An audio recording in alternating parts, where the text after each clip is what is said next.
Good morning, sixth grade. It is Monday, and we're going to start some new math this week. So we're going to continue on with our work on percents. Today we're going to learn how to write the percent equation.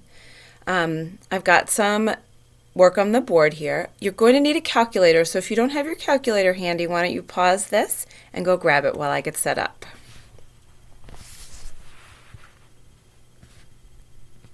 Okay, so let's take a look. We're going to learn how to write a percent equation. It's very, very simple. Let me switch sides. My shadow is covering that side. So we're going to learn how to write a percent equation. Really, it's just percent times the original number equals a new number. If the original number is large, then it's percent times the whole equals the part. I think that might be how you learned it in elementary school. But sometimes the numbers vary. So, we're going to just sort of think of this capital N as the original number and the resulting number as little n, the new number. So written out in words, it's percent as decimal times the original number equals the new number. So let's check that out in action here. I've got a few problems. So I've got 85% of 30. I'm sorry about my shadow, but we'll see what we can do here. The first thing I'm going to do is turn 85 into a percent. So I've got 0.85 times 30 as the original number, and you already know how to do this, equals n.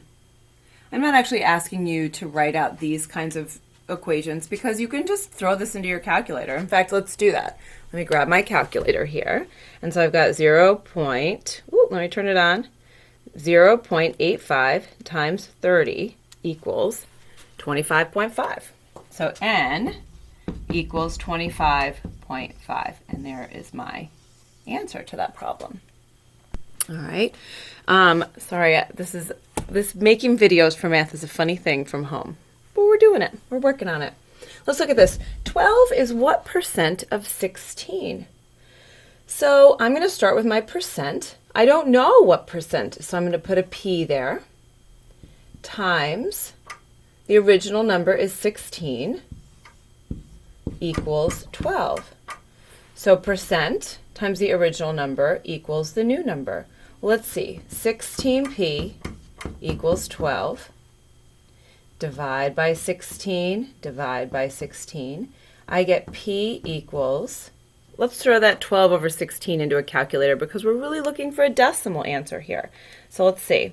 And some of you might just recognize that that's 3/4, so it's going to be 0.75. But I'm just going to check. Divided by 12 divided by 16 is 0.75. So P here equals 0.75. I hope you can see that. However, 0.75 is not the answer to the question.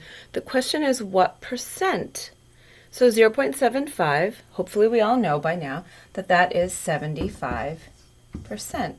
And so my answer is not just the P equals 0.75 there, it is 75%. And that's important to know that we do decimal and percent equivalents, but when the question is asking what percent, that we put it into the actual percent value. There's one more kind of question. And this one is 45 is 150% of what number? So here's where we don't know the original number. Let's set up our equation.